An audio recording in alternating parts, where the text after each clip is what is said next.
Hello students, कैसे हैं आप सब। आई होप आप सब अच्छे होंगे। जैसा कि मैंने लास्ट वीडियो में डिस्कस किया था कि रीजनिंग का क्या सिलेबस होता है, रीजनिंग के अंदर क्या क्या टॉपिक्स होते हैं। हमने लास्ट वीडियो में डिस्कस किया था कि रीजनिंग 2 टाइप्स की होती है, वर्बल एंड नॉन वर्बल।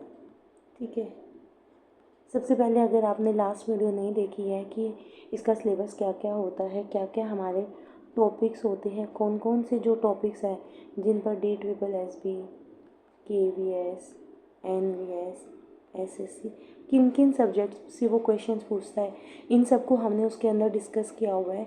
आप एक बार उस वीडियो से गो थ्रू हो जाइए ताकि आपको सिलेबस का आइडिया हो जाए कि भाई क्या क्या हम पढ़ने वाले हैं, क्या क्या हमारा सिलेबस होता है।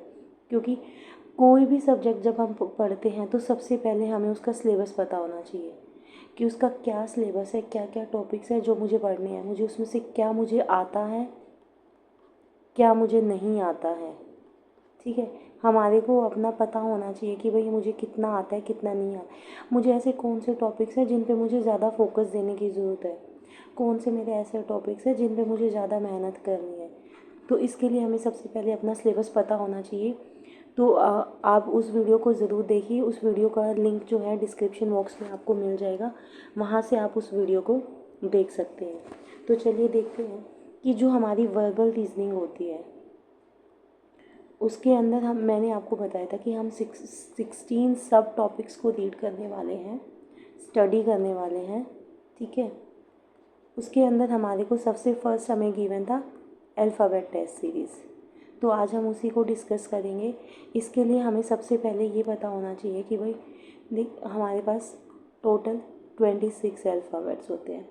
हमें हर अल्फ़ाबेट की ABCD अप टू Z सबकी हमें पोजीशन पता होनी चाहिए। जैसे A1 पे आता है, B2 पे आता है, C3 पे आता है, D4 पे आता है, Z26 पे आता है, और हमें इनकी नंबरिंग पता होनी चाहिए। इसके लिए हम ना एक टर्म यूज़ करते हैं, वो होती है EJOT, जो कि हमें बताती है कि E हमारा 5th लेटर होता है, J हमारा 10th होता है, O हमारा 15th होता है, T हमारा 20 होता है, Y हमारा 25 आता है। इसको यूज़ करके हम इजीली इनको याद कर सकते हैं। और वैसे भी देखा जाए तो सिर्फ 26 अल्फ़ाबेट्स ही तो हैं, कोई ज़्यादा थोड़ी है इनको याद करना, तो इनको हम इजीली याद कर सकते हैं। एक तो वो हमसे इनकी नंबरिंग से रिलेटेड क्वेश्चन पूछ लेता है, एक वो हमसे क्वेश्चन पूछ सकता है कि भाई ABCD, वो हमसे पूछ सकता है कि A का अपोजिट अल्फ़ाबेट क्या होगा, B का अपोजिट क्या होगा, C का क्या होगा, D का क्या होगा। तो बेसिकली अगर हमें A का अपोजिट अल्फ़ाबेट निकालना है तो हम क्या करेंगे कि हम 27 में से 1 माइनस कर देंगे 26, यानी कि जो 26th अल्फ़ाबेट यानी कि जो Z है वो हमारा A का अपोजिट अल्फ़ाबेट है। ये हमें अपने सभी में करना है। और ये अपोजिट अल्फ़ाबेट्स निकलते कैसे हैं ये देखिए। हम इसके अंदर क्या करते हैं कि हमारे जो अल्फ़ाबेट्स होते हैं ना, ABCDEFGHIJKLM,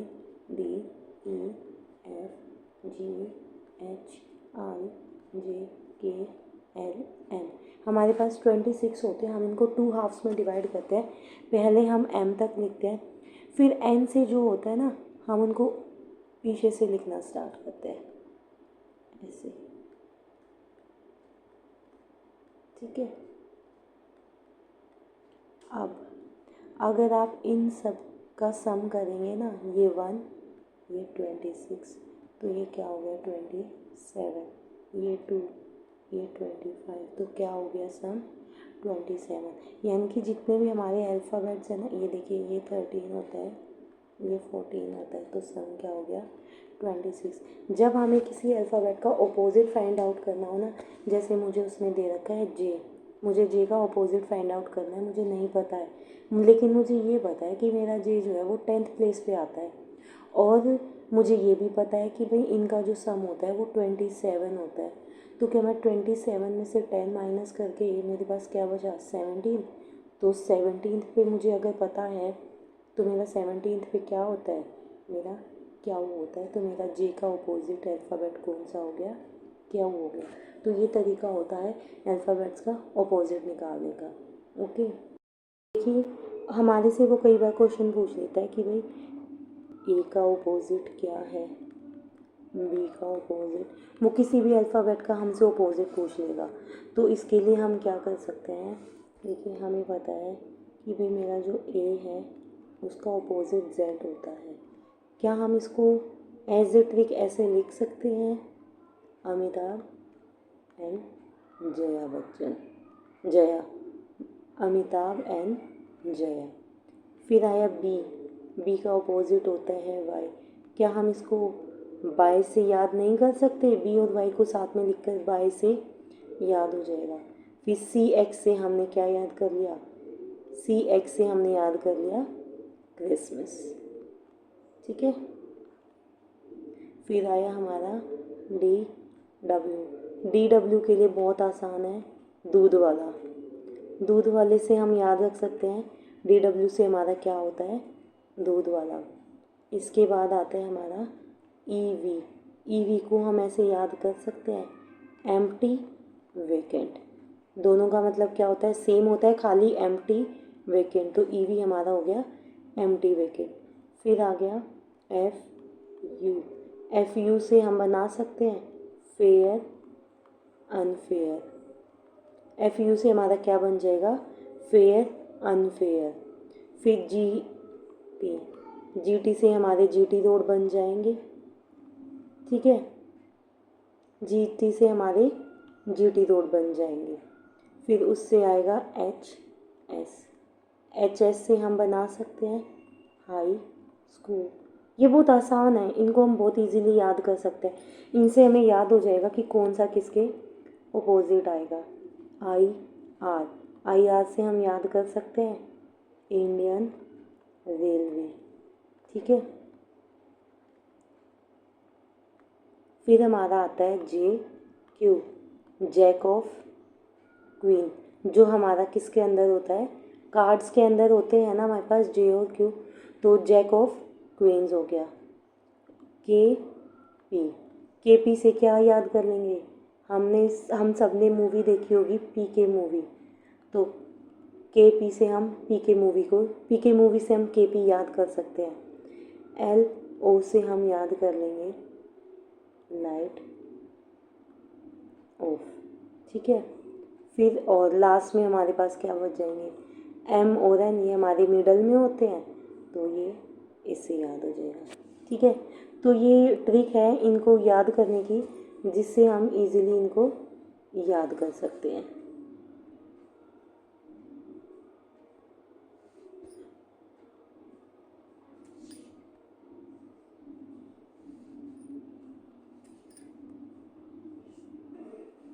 के पी से हमारा हो जाएगा,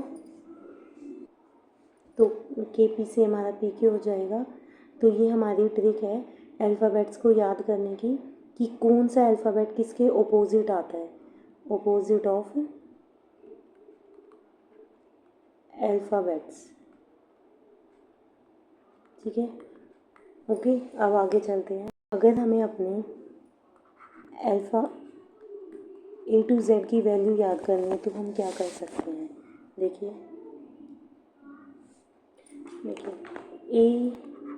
ए से हमारे स्टार्ट होता है, तो ए से डी तक तो बहुत आसान होता है याद करना। उसके बाद आता है ई, इसको हम ऐसे लिखते हैं ई, तो ये कुछ कुछ हद तक अगर हम इसको ऐसे देखें तो ये 5 के जैसे बन सकता है, तो ई की वैल्यू क्या हो गई, 5 हो गई। फिर आता है हमारा एफ, एफ से हम बना सकते हैं फिक्स 6, ये राइम हो रहा है फिक्स 6, तो हमारा एफ की पोजीशन क्या हो गई, 6 हो गई। फिर हमारा आता है जी, देखिए इस जी के अंदर यहाँ से नोट करेंगे तो यहाँ पे हमारा क्या बनता है 7, तो जी की वैल्यू क्या हो गई 7। और एक हम याद कर सकते हैं, हमारी जी 7 सबमिट होती है ना, तो हम उससे भी याद कर सकते हैं कि जी 7। उसके बाद हमारा आता है एच, एच को अगर हम ऊपर से और नीचे से मिला दें तो ये कुछ हद तक हमारा 8 के जैसे लगता है, तो एच की वैल्यू क्या हो गई 8। तो इसके बाद आता है आई, आई हमारा होता है 9 और जे हमारा होता है 10, तो हम इसको कह सकते हैं आई नो जे 10, कि क्या हो गया कि मुझे पता है कि आई नो जे 10 होता है। तो यहाँ तक हम ऐसे कर सकते हैं। फिर आता है के हमारा होता है 11, के से हम किंग बना सकते हैं, ठीक है। और क्यू होता है, क्यू से क्वीन हो गया, किंग हो गया 11 पे, क्वीन हो गई 17 पे, और उनका सन एस, उनका सन किस पे हो गया 19 पे। हम इसको याद करने के लिए कर सकते हैं कि हमारा किंग आता है 11 पे, उसकी क्वीन आती है 17 पे, और उनका सन किस पे आता है 19 पर आता है। फिर हमारा आता है एल, एल हमारा क्या होता है 12, एल फॉर लोयन 12, हमारा लोयन आया 12 पे, और उसने रैट आया 18 पे, उसने रैट को खा लिया। लोयन 12 पर आकर आर 18 को खा गया। फिर हमारा आता है एम, एम हमारा मिडल में होता है, तो वो हमें याद रहेगा कि एम हमारा 13 होता है, और इसके साथ ही हमारा क्या होता है एन होता है, जो कि क्या होता है 14 होता है। और अभी मैंने आपको बताया था इजोटी के बारे में, ठीक है। तो ओ उससे हमारा इजोटी से हमारा ओ आ जाएगा 15 नंबर पे, ठीक है। उसके बाद हमारा पी आ जाएगा, पी क्या हो जाएगा 16 हो जाएगा। एक तरह से पी जो हमारा है वो उल्टा 6 के जैसा भी उसको एज्यूम कर सकते हैं। तो पी हमारा क्या हो जाएगा 16 हो जाएगा, ओके। फिर क्यू हमारा हो गया था, आर हमारा हो गया था, एस हमारा हो गया था। फिर आता है टी, टी को हम T20 वर्ल्ड कप मैचेस होते हैं उससे याद कर सकते हैं। इससे हम याद कर सकते हैं TUV कि T20 मैचेस में यूवी ने चौके छक्के मारे, T20 मैचेस में यूवी ने चौके छक्के मारे। तो TUV साथ में आते हैं, टी हमारा 20 होता है, U21 हो गया, वी हमारा 22 हो गया। डब्लू को एक तरह से देखा जाए तो ये उल्टा 3 बनता है, तो यानी कि इसके लास्ट में हमारा 3 आएगा, और ये हमारा बाद में आता है, तो ये हमारा क्या हो जाएगा 23 हो जाएगा। फिर इसके बाद रिमेनिंग बचे एक्स 24, वाई हमारा इजोटी से आ गया था 25, और लास्ट हमारा क्या हो गया 26 हो गया। तो ये हमारे ये ट्रिक हो जाती है अल्फ़ाबेट्स को याद करने की। इससे हम काफ़ी हद तक काफ़ी इजीली अपने अल्फ़ाबेट्स की वैल्यूज़ को याद कर सकते हैं, ओके। नेक्स्ट एक होता है, उसके अंदर फिर वो हमसे क्वेश्चंस पूछ लेता है डिक्शनरी बेसिस पे, ठीक है। वो हमारे को क्वेश्चन में क्या प्रोवाइड किया जाएगा कि हमें 5-6 ऑप्शंस प्रोवाइड किए जाएंगे, जैसे एरोप्लेन था, एग था, बाईसाइकिल था, और मेरे पास था प्लेन, ठीक है। तो मैंने पहले हमारा ये आएगा, फिर हमारा ये आएगा, फिर हमारा ई आएगा, फिर हमारा पी। तो ये फर्स्ट आया, फिर हमारा क्या आया थर्ड अल्फ़ाबेट वर्ड आया, फिर हमारा सेकंड आया, फिर हमारा फोर्थ आया। तो हमारा सीक्वेंस क्या बन जाएगा 1 3 2 4, ये हमारा आंसर हो जाएगा, ओके। तो नेक्स्ट हमारे को वो क्या दे, नेक्स्ट किस टाइप के क्वेश्चंस वो हमें पूछ लेगा। वो हमें ज़रूरी नहीं है कि हमारे को सिर्फ अल्फ़ाबेट्स के साथ ही खेले, वो हम इसके अंदर अपने वो हमारे नंबर्स को भी यूज़ कर सकता है, जैसे 7 4 2 5 6 8 9 0। हमें वो कुछ भी कह सकते हैं, इनकी पोजीशंस को इंटरचेंज करा देंगे, किसी में कुछ प्लस करा देंगे, किसी में कुछ माइनस करा देंगे, ठीक है। फिर हमसे पूछ लिया जाएगा कि भाई अगर मान लो ये हमारे पास 8 वो हैं, अगर हम फर्स्ट को सेकंड के साथ चेंज कर दें, थर्ड को फोर्थ के साथ चेंज कर दें, फिफ्थ को सिक्स्थ के साथ, सेवन्थ को एट्थ के साथ, तो हमारा फोर्थ नंबर पे राइट साइड से लेफ़्ट साइड से कौन सा नंबर आएगा वो हमें आंसर निकालना होगा। जो हमसे पूछा जाएगा वही हम उन्हें बता देंगे कि भाई ये मेरा आंसर है, ओके। तो चलिए इसी के साथ हम अपने क्वेश्चंस को स्टार्ट करते हैं कि देखते हैं कि वो हमसे किस टाइप के क्वेश्चन पूछता है। मैंने बेसिकली इसके अंदर 11 या 12 टाइप्स के क्वेश्चन लिए हुए हैं, मैंने हर तरह का एक क्वेश्चन लिया हुआ है। आप इसी के जैसे क्वेश्चंस की प्रैक्टिस कर सकते हैं। और ये जितने भी क्वेश्चन मैंने इस वीडियो के अंदर लिए हुए हैं, ये सभी के सभी PYQs हैं। ये DSSB या KVS, SSC या NVS, कोई भी गवर्नमेंट एग्ज़ाम है, ये उसके अंदर पूछे गए क्वेश्चन है। आप ये सारे के सारे क्वेश्चन हमारे PYQ हैं। कोई भी क्वेश्चन आपको मेरी वीडियोस में ऐसा नहीं मिलेगा जो PYQ ना हो। मेरी कोशिश यही रहेगी कि मैं आपको बिल्कुल यही बताऊं कि पेपर में किस तरह का क्वेश्चन पूछा जाता है और आपको उसको किस तरह से सॉल्व करना है। इसीलिए मैं यहाँ पर आई हूँ ताकि मैं आपको इजी तरीके से इनको सॉल्व करके दिखा पाऊँ। तो चलिए फर्स्ट वो हमसे फर्स्ट क्वेश्चन पूछता है कि in the following question a word has been given by four other words, one of which cannot be formed by using the letters of the given word. Find that. उसने हमें एक word दे रखा है international और उसने हमसे ये पूछा है कि इस इंटरनेशनल के अंदर जितने भी अल्फ़ाबेट्स हैं उनको यूज़ करके इन 4 ऑप्शन में से कौन सा ऐसा वर्ड है जो हम नहीं बना सकते हैं। हमें सिर्फ इसके अल्फ़ाबेट्स को एक टाइम ही यूज़ करना है। हम इन क्वेश्चंस के अंदर क्या होता है कि जितने भी हमारे को ये अल्फ़ाबेट्स गिवन होते हैं ना, हम उनको रिपीट नहीं कर सकते। इसके अंदर A 2 टाइम्स है तो हम उसे सिर्फ 2 टाइम्स ही यूज़ करेंगे, 3 टाइम्स यूज़ नहीं कर सकते। अगर मुझे L 1 टाइम गिवन है तो मैं उसे 1 ही टाइम यूज़ करूँगी। अगर किसी ऑप्शन में तो वो 2 टाइम्स यूज़ होता है तो वो मेरा गलत हो जाएगा।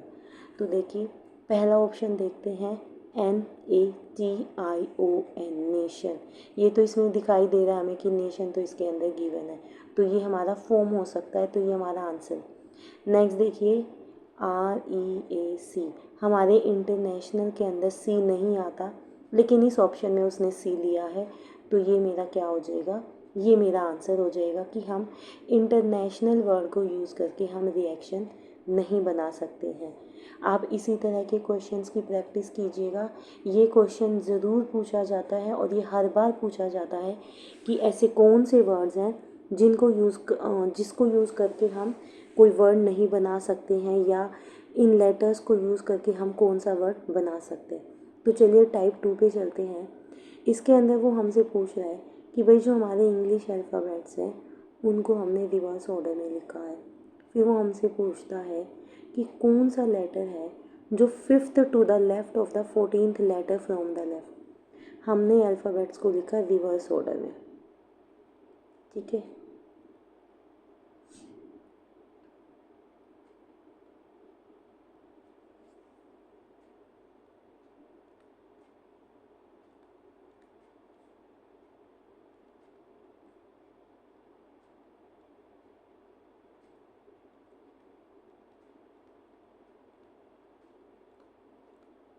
ठीक है, तो वो हमसे क्या कहता है कि हमने अपने अल्फ़ाबेट्स को लिखा है रिवर्स ऑर्डर में। फिर वो हमसे कहता है कि जो मेरा ये लेफ़्ट साइड है ना, यहाँ से इस लेफ़्ट साइड से मुझे 14th प्लेस पे जाना है और मुझे 14th प्लेस पे जाने के बाद वापस 5th प्लेस पे आना है। इसी साइड, इसके ऑपोजिट साइड मुझे वापस आना है लेफ़्ट साइड पे। तो हम क्या करेंगे कि हम 14 के अंदर 5 को ऐड कर देंगे, तो ये क्या बन जाएगा, 19 बन जाएगा। देखिए इस क्वेश्चन के अंदर वो कहता है कि भाई हमने अपने अल्फ़ाबेट्स को Z से लेकर A तक लिखा है। तो वो कहता है कि भाई जब मैं लेफ़्ट से जाऊँगा ना तो मुझे 14th पे जाना है और फिर मुझे उस 14 से वापस उस 14th अल्फ़ाबेट के लेफ़्ट में आना है। तो जो भी 14th अल्फ़ाबेट यहाँ पर होगा उसका लेफ़्ट निकालेंगे तो वो वापस इसी तरफ आ रहा है, ठीक है। तो अगर मैं इसमें से 14 में से मैं 5 को माइनस कर दूँगी, क्योंकि पहले मैं इधर जा रही हूँ फिर मैं वापस आ रही हूँ, तो मेरे यहाँ पे कुछ स्टेप्स ऐसे होंगे कि जो मेरे 2 टाइम्स काउंट होंगे। मुझे उनको रिपीट करने की बजाय मैं अगर उनको इसमें से माइनस कर दूँ तो मुझे पता लग जाएगा कि भाई मुझे लेफ़्ट से 9th अल्फ़ाबेट फाइंड आउट करना है। तो मुझे लेफ़्ट साइड से 9th अल्फ़ाबेट फाइंड आउट करना है, तो वो हम निकाल सकते हैं। तो वो यहाँ पे क्या निकल जाएगा, हमारा R निकल जाएगा। या तो हम इनको इधर रिवर्स ऑर्डर में लिख के निकाल सकते हैं, या मुझे पता है कि भाई मेरा Z यहाँ पर होता है 26 पे होता है, उसमें से मैं माइनस कर दूँगी 9, तो क्या बचेगा 17।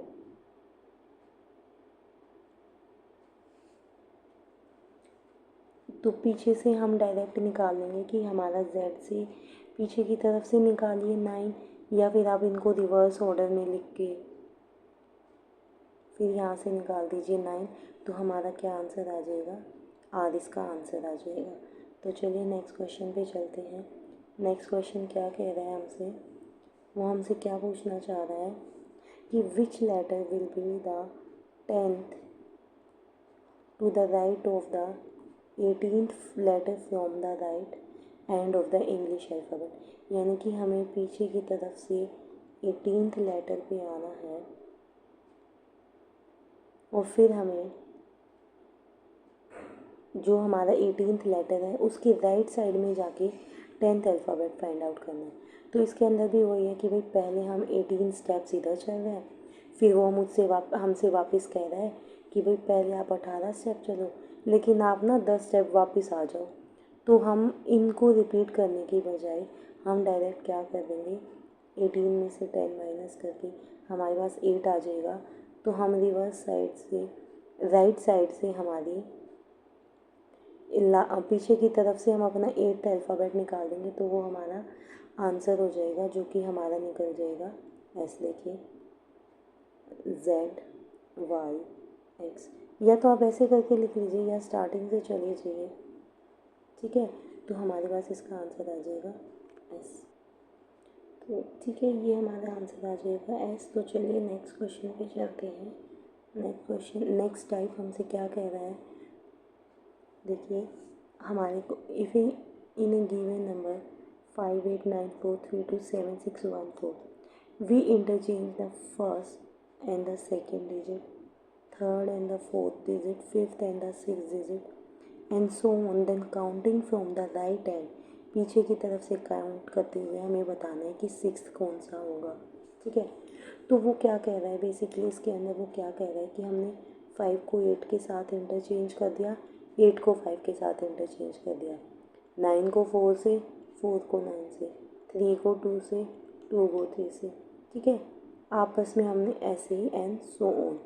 तो वो मुझसे पूछ रहा है कि भाई देखिए मैं आपको करके दिखाती हूँ, 3 2 7 6, ये वो हमें कह रहा है कि भाई फर्स्ट को सेकंड के साथ, थर्ड को फोर्थ के साथ, फिफ्थ को सिक्स्थ के साथ, सिक्स्थ को सेवन्थ को एट्थ के साथ और नाइन्थ को 10th के साथ हमने चेंज कर दिया। फिर वो हमसे कह रहा है कि पीछे की तरफ से 6 नंबर कौन सा होगा। तो 1 2 3 4 5 6, यानी कि 2 मेरा आंसर आ जाएगा। तो अब देखिए, अब इसको हम लिखेंगे और ये करेंगे, ये हमारा टाइम वेस्ट होगा। हम डायरेक्ट क्या करेंगे, उसने हमसे क्या पूछा है, सिक्स्थ डिजिट। सिक्स देखिए इन दोनों का एक पेयर बन रहा है, इंटरचेंज करने के लिए इनका एक, इनका, यानी कि थर्ड पेयर के अंदर मेरा सिक्स आएगा।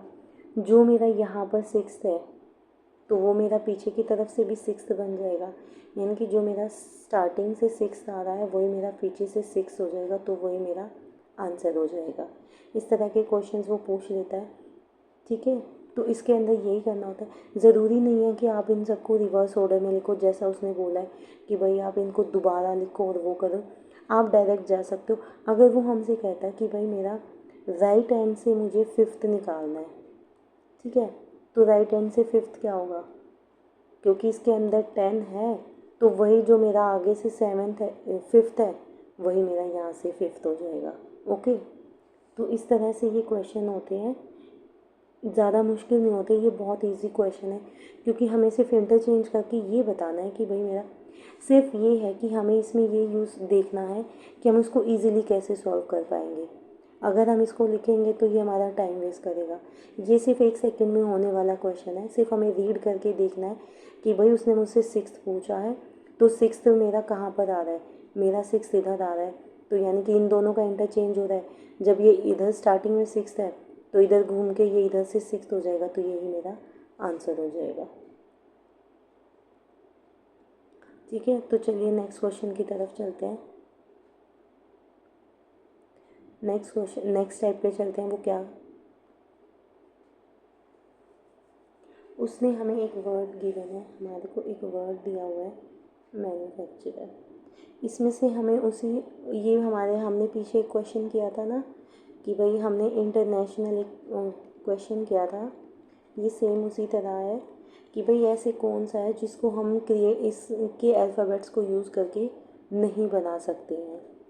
तो देख लेते हैं क्या होगा। देखिए CURRENT ये हम बना सकते हैं। NATURE ऑप्शन बी भी हम क्रिएट कर सकते हैं। फिर हमारे पास आता है fracture, C option, FRACTURE fracture भी हम बना सकते हैं। लास्ट में वो कह रहा है MANNER।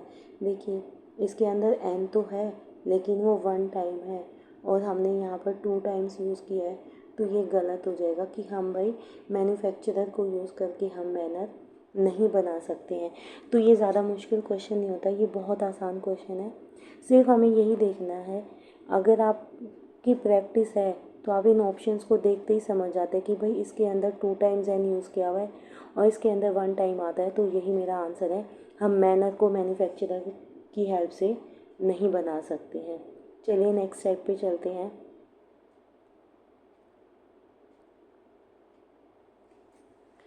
उसने हमें select from the alternatives that combination of numbers which will form a meaningful word if given letters are arranged accordingly।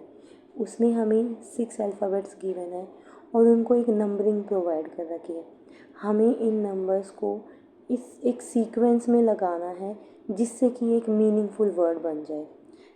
अभी ADWLE इसका कोई मीनिंग नहीं निकलता है, लेकिन वो कह रहा है कि आपको इन नंबर्स को इस ऑर्डर में अरेंज करना है कि उससे एक मीनिंगफुल वर्ड बन जाए। तो इसको हम बाय ऑप्शन देखते हैं। समटाइम्स क्या होता है कि वो इतना इजी दे देता है कि उसको देखते ही हम समझ जाते हैं कि भाई वो उससे क्या बन रहा है, तो हम उसको डायरेक्ट कर लेते हैं। लेकिन अगर आपको समझना है तो आप इसके अंदर ऑप्शन के थ्रू जाएंगे, आप एलिमिनेशन मेथड को यूज़ करेंगे। आप 1 बाय 1 ऑप्शंस को चेक करेंगे और जो आपका करेक्ट है आप देखेंगे कि किससे मेरा आंसर निकल रहा है, वही आपका आंसर होगा। जैसे कि देखिए ADWLE मैं फर्स्ट ऑप्शन पे जाती हूँ। फर्स्ट वो कह रहा है 3, तो यानी कि W, फिर 1 A, फिर वो कह रहा है 4, फोर्थ पे हमारा L है, 6 पे हमारा K है, 5 पे हमारा E है और 2 पे हमारा D है, यानी कि बन गया वॉक्ड। तो यही हमारा क्या हो गया, वॉक्ड हमारा एक मीनिंगफुल वर्ड बन गया। यही हमारा क्या हो जाएगा, यही इस क्वेश्चन का आंसर हो जाएगा। तो इसमें बहुत आसान होता है, कई बार हम देखते ही समझ जाते हैं कि भाई उसने क्या वर्ड दिया है और हमारा आंसर निकल। लेकिन जब हमें समझ ना आए कि इसको कैसे करना है तो हम बाय ऑप्शन भी इसके अंदर जा सकते हैं। तो ठीक है, चलिए चलते हैं नेक्स्ट टाइप पर, टाइप 7 पर, कि वो किस तरह का क्वेश्चन पूछता है। देखिए ये एक नया टाइप है, आप देखिए इसको क्या कह रहा है वो। How many such pairs of letters are there in the given word which have as many letters between them in the word as in the English alphabet. ठीक है, उसने हमें एक वर्ड दिया है कॉरपोरेशन। देखिए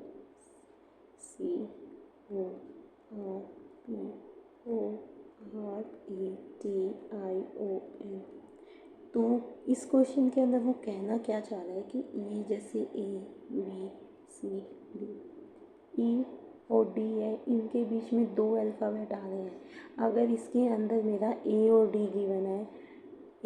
गिवन है तो उनके बीच में इतने ही अल्फ़ाबेट होने चाहिए जितने AB जो हमारे इंग्लिश अल्फ़ाबेट्स हैं उनके अंदर गैप होता है। यानी कि उनके बीच में A और D के बीच में 2 आ रहे हैं, तो मेरे क्वेश्चन में वही 2 होने चाहिए। तो मैं उसको एक पेयर काउंट करूँगी, अदरवाइज़ वो पेयर काउंट नहीं किया जाएगा। अब आप हम क्वेश्चन पे देखिए, C क्या होता है 3, O होता है हमारा 15, R होता है 18, O होता है 16, सॉरी P होता है 16, O 15, R 18, 1, D हमारा 20, I हमारा 9, ये 15, ये 14। थोड़ा सा मैं इसको दोबारा लिख देती हूँ, थोड़ा सा ये मैसी हो गया है। देखिए कैसे लिखते हैं, CORPORATION।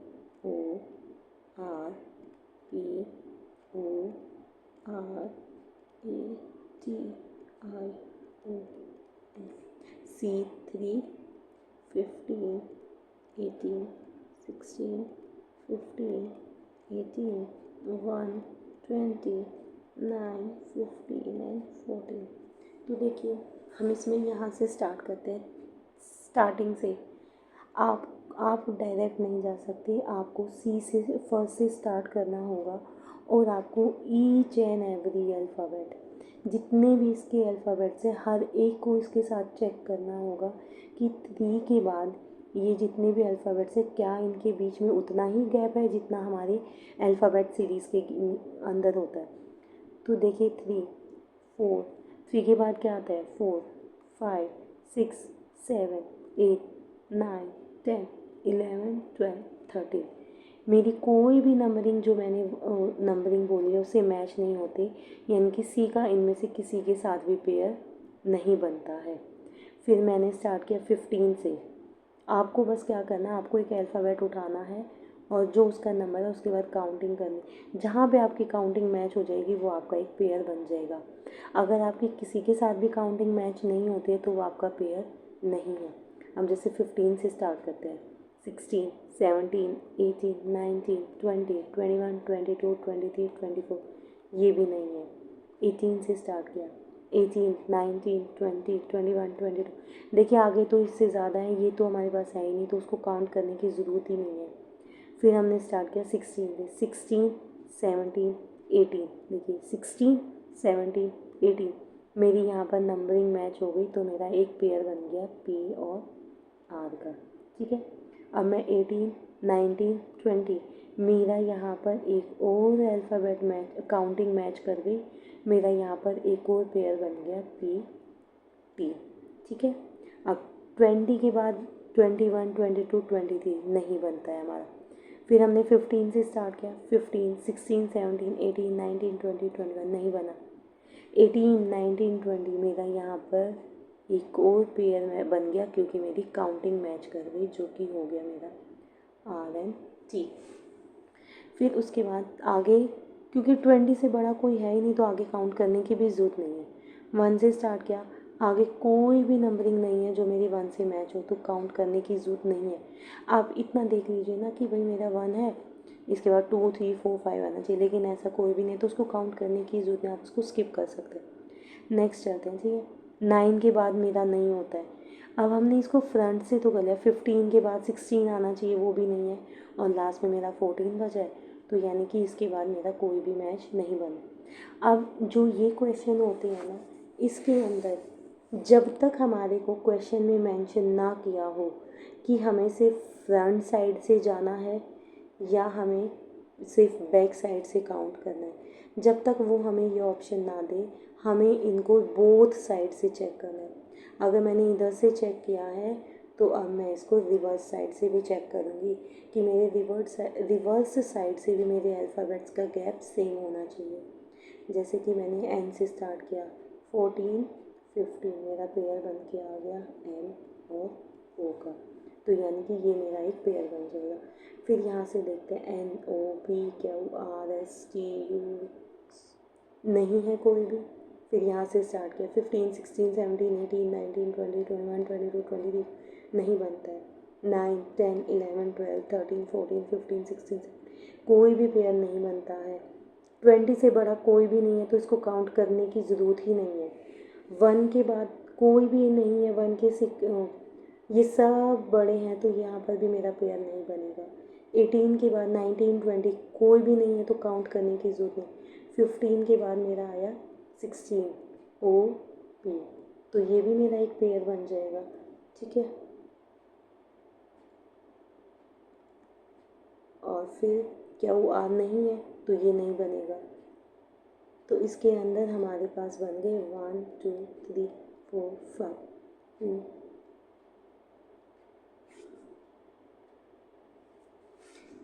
तो इसके अंदर मेरे नंबर ऑफ पेयर्स कितने बन गए, 5 बन गए, तो इसका आंसर 5 हो जाएगा। वो ऑप्शन में गिवन नहीं है तो यानी कि इसके ऑप्शन जितने भी हैं वो गलत है, तो इसका आंसर क्या आ जाएगा, 5 आ जाएगा। चलिए, इसके अंदर आपको बस यही ध्यान रखना है, आप अल्फ़ाबेट्स में कंफ्यूज हो जाओगे, आप तो इनकी नंबरिंग लिख लीजिए, आप नंबरिंग से बहुत इजीली फाइंड आउट कर पाएंगे। देखिए 3 से स्टार्ट करेंगे तो हमारा 4, 5, 6 होना चाहिए, लेकिन ये सारे बड़े नंबर्स हैं तो हम इनको ये काउंट करने की ही ज़रूरत ही नहीं पड़ती है उस टाइम पे। स्टार्टिंग में जब हम प्रैक्टिस करते हैं तो थोड़े से टाइम ज़्यादा लगता है, लेकिन जैसे जैसे प्रैक्टिस करते जाएंगे वो इजीली सॉल्व होते चले जाएंगे, ज़्यादा टाइम कंज्यूम नहीं करेगा वो। तो नेक्स्ट क्वेश्चन पे चलते हैं। टाइप 8, इसके अंदर देखिए, study the following information carefully to answer the given question. उसने हमारे को ये क्वेश्चन दिया हुआ है, तो देखते हैं वो क्या कहना चाह रहा है। How many such symbols are there, यानी ये जो हमारे सिम्बल्स है ना, percentage, dollar, plus ampersand, hash, at the rate, exclamation, इनके बारे में वो कह रहा है कि in the above arrangement each of which is immediately followed by a constant, यानी कि जो मेरा सिंबल है ना, सिंबल के बाद मेरा एक कॉन्स्टेंट आना चाहिए, constant but note immediately preceded by number. मेरा फॉरवर्ड डायरेक्शन में जाते टाइम तो एक कांस्टेंट होना चाहिए, लेकिन जब मैं बैक ट्रैक करूँ तो मेरा एक अल्फ़ा नंबर यहाँ पर नहीं होना चाहिए। तो हमें फाइंड आउट करना है कि ऐसे कितने पेयर्स हैं जिसके अंदर हमारे पास एक सिंबल गिवन है, इसके बाद यहाँ पर एक अल्फ़ाबेट होना चाहिए, लेकिन उसके यहाँ पर एक नंबर नहीं होना चाहिए। हमें ऐसे पेयर फाइंड आउट करने हैं। तो देखिए, सबसे पहले हमारा परसेंटेज, लेकिन परसेंटेज के बाद उसकी कंडीशन थी कि यहाँ पर एक अल्फ़ा कांस्टेंट होना चाहिए, लेकिन 4 तो एक नंबर है, तो ये हमारा नहीं होगा, हम इसको काउंट नहीं करेंगे। नेक्स्ट सिंबल है डॉलर। देखिए, इसके बाद कांस्टेंट आ रहा है, लेकिन उसने पहले बोला था कि एक नंबर नहीं होना चाहिए, तो ये भी हमारा पेयर नहीं बनेगा। प्लस है, प्लस के बाद अल्फ़ा कांस्टेंट होना चाहिए, वो नहीं है। एम्परसेंट, एम्परसेंट के बाद कांस्टेंट है, लेकिन उसके पहले एक नंबर है, तो ये भी हमारा पेयर नहीं बनेगा। फिर हम चलते हैं हैश पर। उसने बोला था कि भाई यहाँ पर हमारे पास एक कांस्टेंट होना चाहिए, जो कि हमारे पास है, और उसने बोला था कि हमारे पास यहाँ पे नंबर नहीं होना चाहिए। हमारे पास यहाँ पर नंबर नहीं है, हमारे पास यहाँ पर भी कांस्टेंट है, तो ये हमारा क्या बन जाएगा, एक पेयर बन जाएगा। तो इसके अंदर, और आगे हम चलते हैं eight the rate. Eight the rate के बाद कॉन्सोनेंट नहीं है, तो ये हमारा पेयर नहीं बनेगा। तो इसके अंदर हमारे नंबर ऑफ पेयर्स कितने बन जाएंगे, 1 बन जाएंगे। इस टाइप के क्वेश्चंस के अंदर हमारे को सिर्फ उसने क्या बोला है उस पर ध्यान रखना है कि हम फॉरवर्ड डायरेक्शन में जाते हैं तो क्या रूल फॉलो होना चाहिए, और उससे पहले प्रीसीडेड नंबर पर जाते हैं तो क्या लॉजिक फॉलो होना चाहिए, उस पर ध्यान रखना है हमें। सिर्फ इतना सा ही ध्यान रखना है। ये बहुत आसान क्वेश्चन था, इसके अंदर कुछ भी नहीं था। ठीक है, तो चलिए नेक्स्ट पर चलते हैं, टाइप 9 पर चलते हैं। इफ़ टाइप 9 के अंदर वो हमसे क्या कह रहा है कि if each of the even digits in the number 7 8 6 7 4 6 9 is increase by 1, जो हमें नंबर गिवन है 7 8 6 7 4 6 9, तो इसके अंदर वो कह रहा है कि जो इवन डिजिट्स हैं, इवन डिजिट्स यानी कि इवन नंबर है, ठीक है, इनको हमें 1 से इंक्रीमेंट करना है। क्या करना है, 1 increment, and each of the odd digits is decrease by 2, और जितने भी ओड डिजिट है ना उनको 2 से डिक्रीज करना है। Then which of the following will be the sum of the digits of the number. तो सॉरी, उसने हमें बोला है कि जो हमारे ओड डिजिट्स है ना उसके अंदर हमें 2 का डिक्रीमेंट करना है। तो 7 में से 2 गए, हमारे पास क्या बचा 5। ये हमारे पास इवन है तो हमारे प्लस 1 हो जाएगा 9। 6 इवन है, उसमें 1 प्लस हो जाएगा। 7 ओड है तो 2 माइनस हो जाएगा। 4 इवन है तो हमारा 1 ऐड हो जाएगा। 6 इवन है तो हमारा 1 ऐड हो जाएगा। 9 ओड है तो हमारा माइनस हो जाएगा। और लास्ट में वो क्या कहता है कि जो ये हमें डिजिट्स प्रोवाइड हुए हैं ना, हमने जो निकाले, इन सब का हमें सम करके बताना है। ठीक है, जब हम इनको ऐड करेंगे 5 + 9 14, 14 + 7 हमारा 21 हो जाएगा। 21 + 10 31, 31 + 7 38 + 7 45, तो हमारा सम क्या आ जाएगा 45। अब इस क्वेश्चन के अंदर देखिए बच्चे क्या कन्फ्यूजन हो सकती है हमें। देखिए उसने बोला है इवन डिजिट, हम इवन डिजिट को इंक्रीमेंट करेंगे। हम यहाँ पर बच्चे क्या मिस्टेक कर देते हैं, ये मिस्टेक कर देते हैं कि इवन प्लेस वाले डिजिट में, जैसे कि इन पर। लेकिन हमें इवन डिजिट को देखना है कि जो मेरा नंबर है ना, मेरा वो नंबर इवन होना चाहिए। इवन नंबर्स क्या होते हैं, जो 2 से डिवाइड हो जाते हैं। तो इसके अंदर हमें ये ध्यान रखना है, हमें अपनी स्टेटमेंट को बहुत ध्यान से पढ़ना है कि वो स्टेटमेंट के अंदर हमसे क्या कहना चाह रहा है। तो उसने हमें इवन डिजिट्स में इंक्रीमेंट बोला था, हमने इवन डिजिट्स में इंक्रीमेंट किया है, इवन प्लेसेस पर इंक्रीमेंट नहीं किया है। ये ध्यान रखना है कि इवन डिजिट्स में बोला है, हमें इवन प्लेसेस पर नहीं बोला है। ऐसे ही उसने हमें ऑड डिजिट्स पर बोला है, ऑड प्लेसेस पर नहीं बोला है। ठीक है, ऐसे ही हमने इवन में प्लस किया, ऑड में माइनस किया, और ये वैल्यू निकालने के बाद सबको ऐड किया तो हमारा 45 आ गया। ओके, तो हमारा आंसर क्या हो जाएगा, option number B. Option number B हमारा आंसर हो जाएगा। चलिए नेक्स्ट स्लाइड पे चलते हैं। नेक्स्ट टाइप को, ये बहुत आसान क्वेश्चन है। इसके अंदर सिर्फ हमें क्या करना है, हमारे को वर्ड्स को देखना है और उनको एक डिक्शनरी ऑर्डर में प्लेस करना है कि भाई डिक्शनरी में ये शब्द कैसे आएंगे। इसके अंदर हमें 5 वर्ड्स गिवन है, हमें इन 5 वर्ड्स को डिक्शनरी ऑर्डर में प्लेस करना है। देखिए सबसे पहले हमारे को उसने दिया हुआ है वी, यानी कि वी तो हमारा हर जगह पर आएगा। ठीक है, यानी कि फर्स्ट तो मेरा पोजीशन फिक्स है कि भाई वी आने चाहिए। सेकंड देखिए, सेकंड भी सभी ऑप्शन में आई गिवन है, तो यानी कि आई आना चाहिए। फर्स्ट और सेकंड तो सभी का सेम है। थर्ड हमारा चेंज कहाँ से हो रहा है, थर्ड से चेंज हो रहा है, तो यहाँ पर हमारा है V S Z T V. तो अब हमें अपने नंबरिंग याद होनी चाहिए कि मेरा कौन सा अल्फ़ाबेट पहले आता है। मेरा पहले अल्फ़ाबेट क्या आएगा, एस, तो मेरा फर्स्ट वर्ड क्या बन जाएगा, विजुअल। अब एस के बाद मेरा क्या आता है, वी आई, तो सब में को सेम है। ठीक है, सिर्फ थर्ड से चेंज हो रहा है, उसी के अकॉर्डिंग। किसी भी 2 ऑप्शंस के अंदर सेम नहीं है, जिसके अंदर सेम होगा हम देखते हैं। जैसे वी के अंदर सेम है, उससे पहले हम देखते हैं कि हमारा क्या आएगा। तो एस के बाद मेरा क्या आएगा, टी, यानी कि वाइटल्स।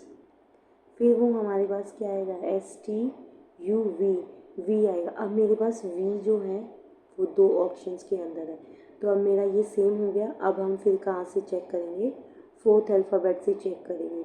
फर्स्ट ऑप्शन के अंदर मेरे पास ई है एंड फोर्थ ऑप्शन के अंदर मेरे पास ए है, तो मेरा पहले ए आता है, तो ये मेरा थर्ड प्लेस पे आ जाएगा। फिर मेरा वाइडली जो है वो फोर्थ पे आ जाएगा, और विजार्ड जो है वो मेरा फिफ्थ पे आ जाएगा। तो मेरा क्या बनता है, visual 2, vitals 4, vowels sorry VIVANT vivant 5, वाइवली 1 एंड 3। तो 2 4 5 1 3। अब हम फाइंड आउट करेंगे कौन सा ऑप्शन है, तो ये हमारा ऑप्शन 1 है, तो ये हमारा आंसर हो जाएगा। सिर्फ इसके अंदर हमें पोजीशन देखनी है कि भाई पहले कौन सा आ रहा है फिर कौन सा आ रहा है, बस इनको चेक करना होता है और वो हमारे डिक्शनरी ऑर्डर में प्लेस हो जाते हैं।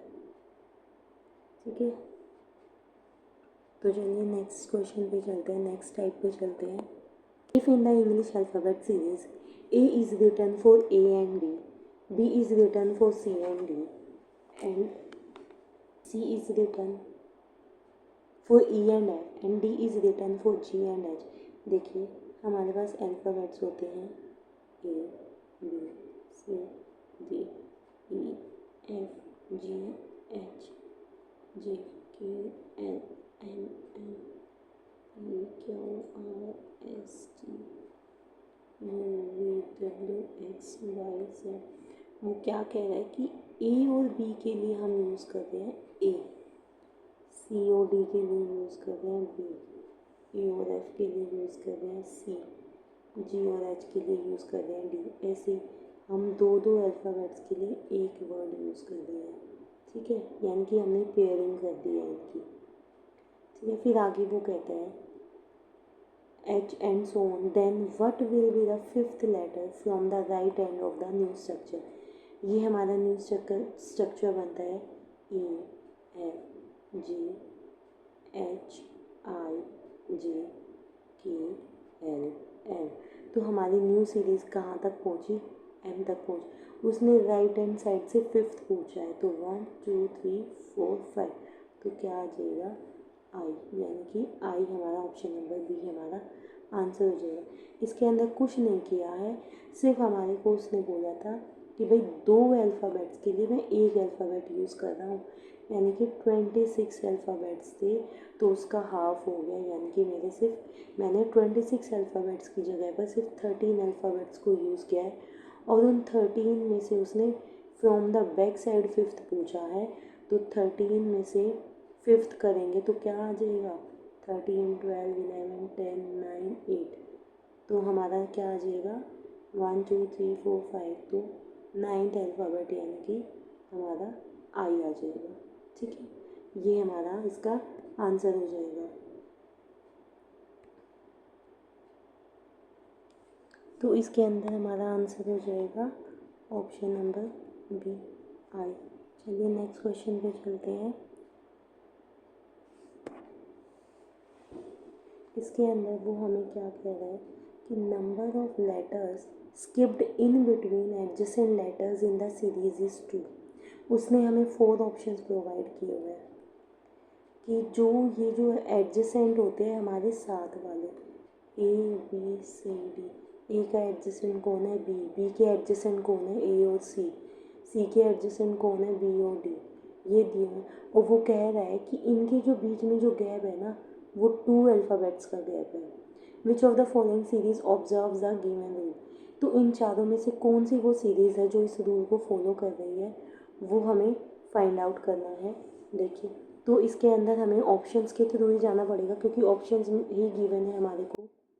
तो पहला मेरा दिया हुआ है Y B G E N E R, Y 25 2 7 11 13 16 18, ये गिवन है। देखिए, उसने बोला है कि जो एडजेसेंट अल्फ़ाबेट्स इसमें 2 का गैप है, तो 25 के बाद 26 और 1 और 2 यहाँ पर ये फॉलो हो रहा है। नेक्स्ट हम चेक करेंगे बी एंड जी के बीच में, इनके बीच में तो कितना गैप आ गया? 5, यानी कि ये मेरा आंसर नहीं है। तो ये क्या है? ये ऑप्शन गलत है। नेक्स्ट ऑप्शन पे इन सबको चेक करने की, अगर एक में गलत हो गया तो वो गलत ही है, हमें सबको चेक करने की ज़रूरत नहीं है। नेक्स्ट हम जाएंगे टी वी जेड सी जी जे एन। ऑप्शंस को देख के ही लग रहा है कि ये तो बहुत दूर दूर तक ले रखा है। ये देखिए, ये 20, ये 22, ये 26, यहाँ पर 2 का गैप है, यहाँ पर 4 का गैप आ गया, तो ये भी क्या हो गया? गलत हो गया। नेक्स्ट MPSVYPE, देखिए ये होता है 13, ये 16, ये 19, ये 22, ये 25, ये 2, ये 5, तो 13 और इसके बीच में कौन कौन से मिसिंग है? 14 एंड 15, 2 का गैप है। 16 से 19 में 2 का गैप है। 19 से 22 में 2 का गैप है। 22 से 25 में 2 का गैप है। 25 से 2 में 2 अल्फ़ाबेट्स का गैप है, और 2 से 5 में भी 2 अल्फ़ाबेट्स का गैप है। तो इसके अंदर ये हमारा रूल फॉलो हो रहा है, तो हमारा आंसर क्या हो जाएगा? ऑप्शन नंबर सी।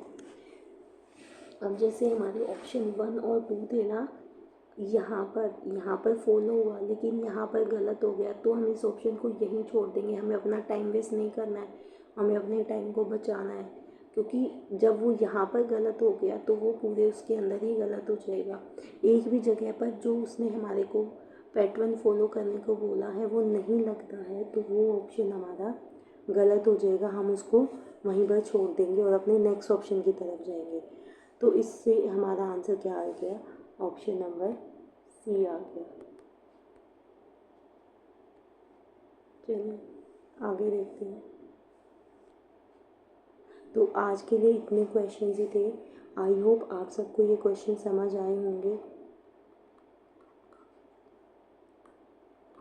आपको समझ आए होंगे।